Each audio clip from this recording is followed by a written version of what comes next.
Olá, Chuckies e Chuckas! Eu sou Otávio Gá, este é o Super 8 e hoje... Chucky, o brinquedo assassino, é a estrela de uma das franquias mais famosas do terror, tendo assustado e cativado várias gerações desde a sua criação lá nos anos 80. E agora, a história desse boneco maldito está sendo contada em uma série que estreou aqui no Brasilis em outubro deste ano, com episódios novos chegando todas as quartas apenas no Star Plus. Como foi escrita e produzida pelo próprio criador da franquia, diversos elementos das telonas convergem aqui nessa produção, que mistura o humor sórdido com o terror slasher, enquanto o Chucky age como uma espécie de coach do crime. E pra você que não lembra dos filmes, tá meio perdido de como a série se encaixa nesse universo, quer entender mais sobre ele e os valores dessa série, eu só digo uma coisa: simbora! Chucky bota fogo em igrejas, por isso ele é um brinquedo assassino? Esse boneco adora que o povo se mate, Chucky? Se o Faustão se deparasse com Chucky, ele diria: brincadeira, bicho! Tudo isso e muito mais agora! Como eu disse, a série Chucky está disponível apenas no Star Plus. Caso você termine esse vídeo, queira assistir a série e não tenha o streaming, eu tenho uma boa notícia. Agora, de 10 de dezembro a 12 de dezembro, o Star Plus vai estar com acesso livre. Sim, de grátis! Para você conhecer mais da plataforma e aproveitar todos os filmes, séries e jogos esportivos que você conseguir e quiser assistir. O Star Plus está disponível para todos os dispositivos, smartphones, smart TVs, tablets, computador, mas a promoção é só pelo site, tá? Caso precise de link, eu deixei aqui embaixo na descrição. Então você tem de 10 a 12 de dezembro para mexer bastante por lá, maratonar Chucky e até conhecer outras obras. Bom, agora vamos lá falar de Chucky e mostrar porque ele é uma boa opção para você começar a degustação do Star Plus.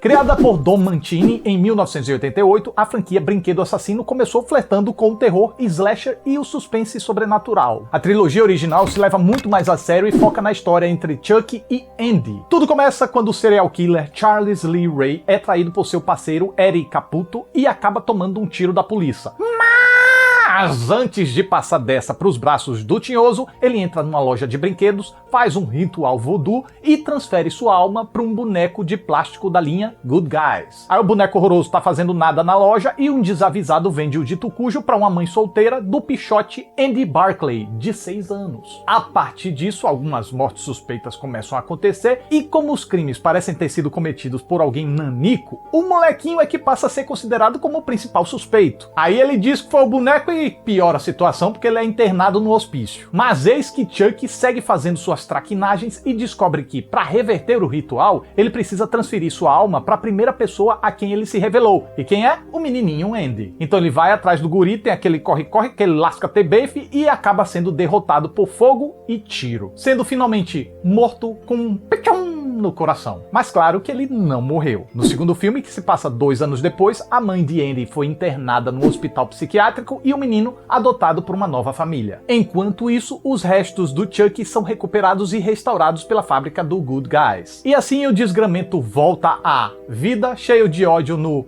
coração, querendo pegar o corpo do pivete de uma vez por todas pra si. E como o Pia foi pra um lar onde tinha um boneco Good Guy, Chucky se infiltra no lugar dele com muita facilidade e sai enfileirando corpos até ficar pertinho de possuir o Andy, mas fracassa e acaba mais uma vez sendo destruído por ele e sua irmã adotiva Kyle. Agora, na própria fábrica onde ele foi restaurado, numa sequência pra lá de bizarra que com certeza tirou o sono de muita criança que ousou ver o filme na época. Uma mistura de ritual satânico com todas as formas possíveis de destruir um boneco vivo com tonéis ferventes e equipamentos cortantes. E morreu? Não morreu. E lá volta ele 8 anos depois em Brinquedo Assassino 3. E aí que sucede? A empresa do Good Guys se ferrou com os rumores sobre um dos seus bonecos matando o povo por aí, e para tentar voltar ao mercado, eles reativam a produção dos bonecos, mas como os restos mortais do Chucky tava ali, ficou ressecado, sei lá o que bexiga deu, o bicho acaba sendo ressuscitado. De volta ativa, o bonecão mata o CEO da empresa e sai em busca do menino Andy. Só que agora, com 16 anos, ele foi mandado para o internato militar. Nesse contexto, a dinâmica muda, fazendo com que o mancebo agora casse o boneco, em vez de ser apenas uma presa. Mas sempre que o Andy tá perto de acabar com a seiva do maldito, alguém aparece para atrapalhar, permitindo que o boneco escape. Resultado? O xarope de groselha rola solto, com direito até a paintball, com as bolinhas de tinta sendo trocadas por balas de verdade pelo boneco. Imagine a desgraça. Mas a caçada de Andy segue firme e forte até que chegam num parque de diversões e termina com o Chuck despedaçado por um ventiladorzão gigante.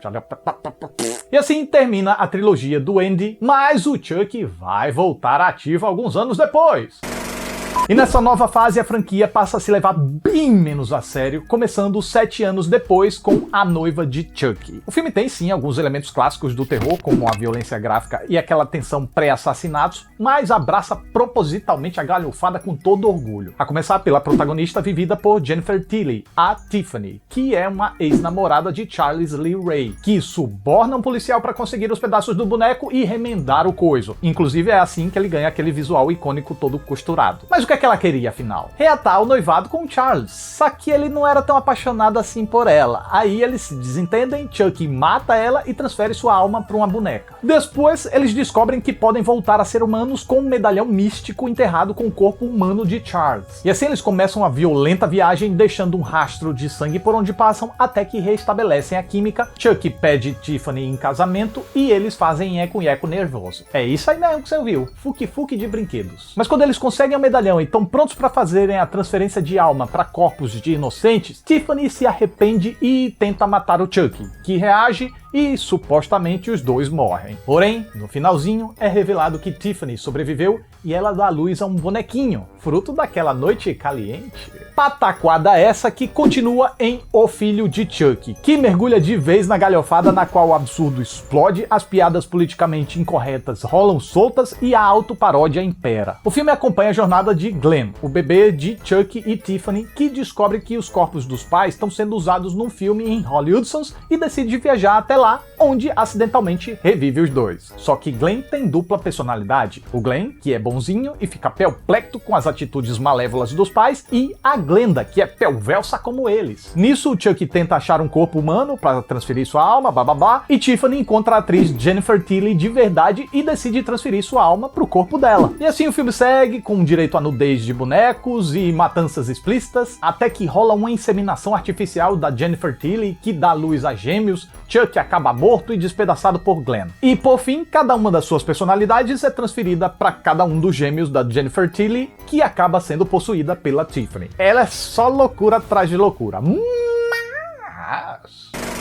como essa autoparódia não foi tão bem recebida, em 2013, Don Mancini decidiu reviver a franquia com uma espécie de reboot / sequência chamado A Maldição de Chuck. E agora, de volta ao terror, Chuck é enviado como encomenda para a casa de Nika, uma jovem paraplégica reprimida pela mãe. E claro, não demora pro boneco pelvelso começar a fazer seu show com a família da Nika, sobrando só ela no final, que foi considerada culpada e enviada a um hospital psiquiátrico. Mas por que o Chuck decidiu atazanar essa família em específico? Porque antes de virar boneco, Charles Lee Ray era obcecado pela mãe da Nika, tanto que matou seu marido e raptou ela ainda grávida, mas ao ser rejeitado, esfaqueou sua barriga, por isso a Nika é paraplégica, e fugiu assim que a polícia chegou. E foi exatamente isso que antecedeu o início lá do primeiro filme. Lembram que ele estava sendo perseguido pela polícia, foi traído pelo Ed Caputo, entrou na loja de brinquedos e blá blá blá blá blá blá, vocês já sabem. Ah, e ele chegou por encomenda nesse filme na casa da Nika, certo? Mas sabe quem enviou? A Tiffany. Aí você veja só, apesar da volta do tom para algo mais sério, o filme considerou sim os eventos dos capítulos pândegos. Olha, isso aí o Don Mancini peitou, hein? E 4 anos mais tarde veio a sequência O Culto de Chuck. Nika tá no manicômio tentando superar os traumas e óbvio que Chuck entra lá e começa a matar todos que cruzam seu caminho daquele jeitinho sanguinolento que ele sabe fazer e adora. Então aqui entra até uma coisa nova. Ele descobre um jeito de fragmentar sua alma e se transforma em 3 Chucks que começam a tocar o terror com o triplo de eficiência. No meio dessa bagunça, um Chuck é eliminado, o outro consegue incorporar na Nika, que volta a andar e foge com a Tiffany. E o último, depois de uma matancinha, parece ter sido desconectado e voltado a se reunir com o Chuck número 1, que tá na Nika. E tem mais uma coisa que acontece aqui curiosa. Quem volta a aparecer é o Andy, o molecote da trilogia inicial, vivido pelo mesmo ator dos 2 primeiros filmes. Mas que agora adulto, ele tá caçando o Chuck pra tentar eliminar de vez essa praga. O que ele não consegue nesse filme, acaba preso e o gancho fica solto pro que viria a seguir.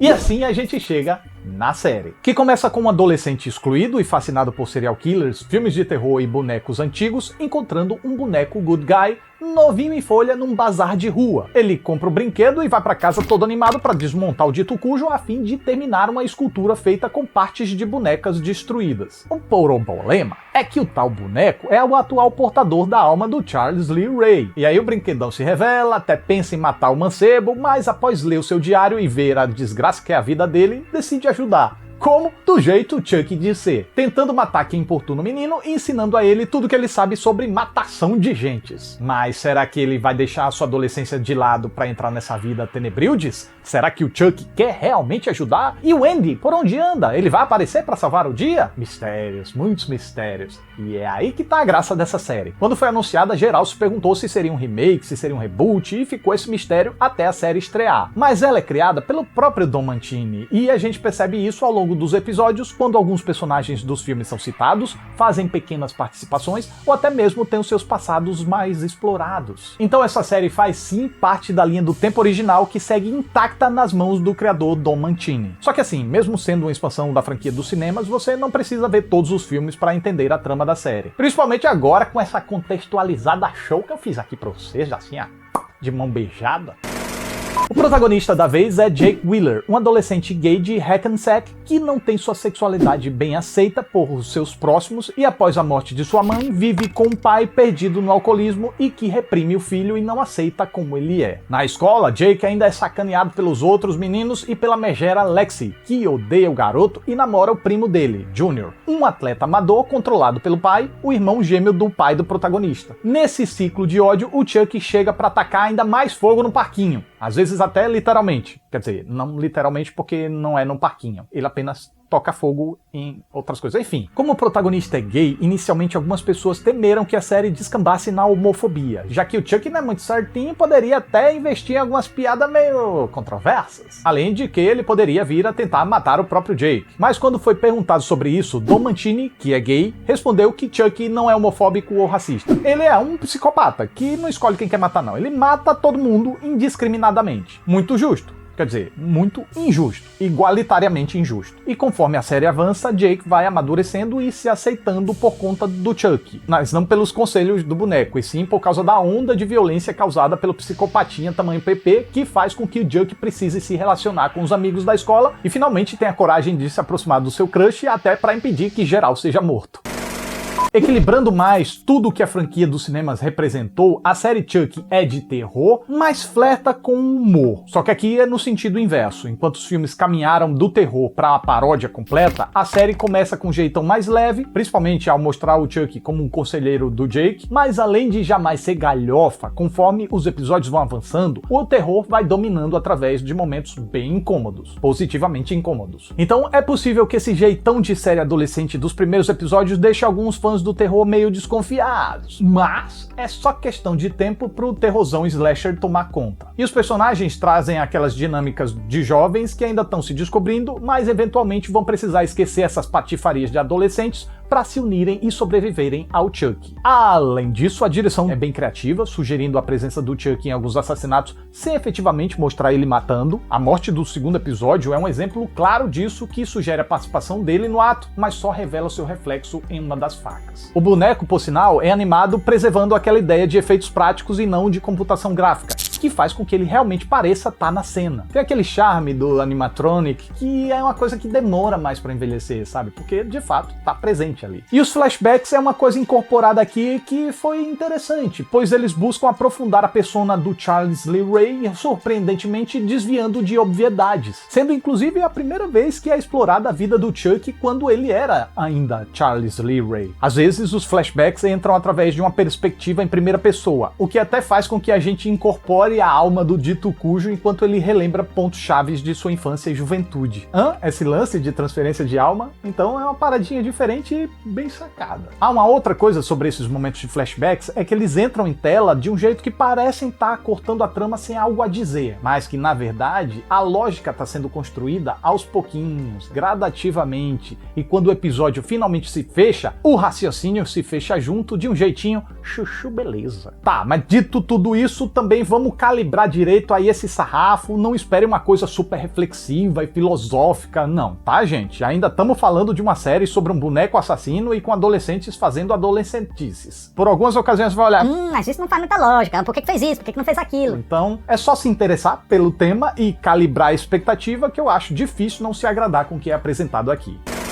E como essa viagem ao passado do Chuck nos tempos de Charles Lee Ray é um dos destaques da primeira temporada, eu decidi contar sobre as inspirações que o Don Mancini usou para criar o personagem. A começar pelo nome, Charles Lee Ray, que foi tirado de 3 assassinos famosos da história do Estado Unido. Charles é uma referência a Charles Manson, que junto aos seus seguidores fanáticos tocou o terror na Califórnia nos anos 60. O Lee veio de Lee Harvey Oswald, o atirador que matou John Kennedy, enquanto o Ray é uma referência a James Earl Ray, que matou o ativista político Martin Luther King. Já a história do boneco assassino é baseada em Robert the Doll, um boneco de um menino da Flórida chamado Robert Eugene Otto. Reza a lenda que os pais ouviam gritos e barulhos pela casa à noite e chegaram até a encontrar os móveis todos mexidos, com o quarto do guri todo bagunçado. O menino alegava que tudo era obra do boneco Robert. Eu acho que o menino é que era o capeta em forma de guri, mas tudo bem. Anos mais tarde, depois da morte de Robert Eugene, o boneco ficou trancado no sótão da casa e acabou indo parar nas mãos da filha de 10 anos da nova moradora. Ela afirmou ter visto o boneco mudar de expressão enquanto convidados falavam mal de seu antigo proprietário, além de supostamente perseguir sua filha pelos corredores. Depois disso, convicta de que ele seria um brinquedo amaldiçoado, ela decidiu doar o dito cujo para o museu East Martello. Ele tá lá exposto, protegido por paredes de acrílicos, e não é recomendado tirar fotos sem a permissão do boneco. Há muitos relatos de pessoas que sofreram acidentes ou foram tomadas por uma intensa falta de sorte após fotografarem o bonecão sem autorização. E aí,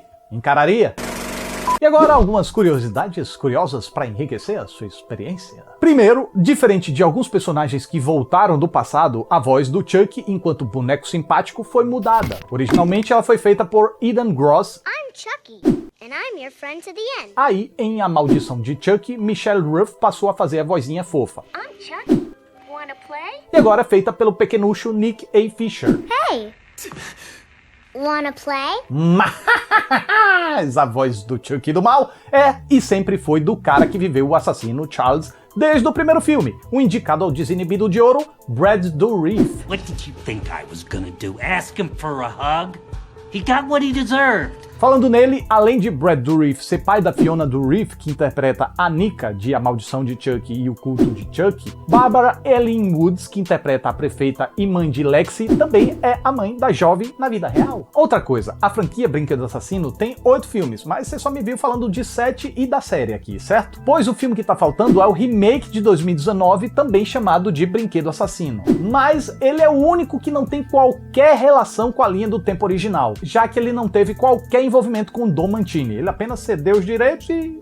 Vai lá o que tu quer fazer, vai. Me dá uns dinheirinhos aqui. Então ele apenas ignora a existência do Buddy, que é como o brinquedo assassino é chamado lá, que segue praticamente a mesma estética do Chuck, com a diferença de que não é um boneco possuído, é um boneco eletrônico que tem um defeito em sua inteligência artificial, que faz dele um assassino com conexão Wi-Fi, que se conecta com vários outros aparelhos e gadgets e sai fazendo as matanças dele louca lá. E por fim, vale lembrar que a série está disponível somente no Star Plus. Ao todo vão ser 8 episódios nessa primeira temporada e a segunda já tá confirmada. Se interessou pra ver? Então, no dia que eu tô lançando esse vídeo, tá faltando apenas um episódio pro final da temporada, mas ainda dá tempo de maratonar. Então não vacila e aproveita o Star Plus acesso livre que vai rolar do dia 10 a 12 de dezembro. Lembrando que é só pelo site e você pode acessar pelo link que tá aqui embaixo na descrição.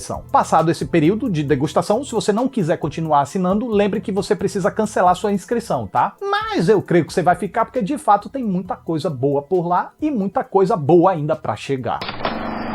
Então é isso, mais um Super 8 tá chegando ao final. Eu fico muito grato pela atenção de vocês. Muito obrigado, até a próxima.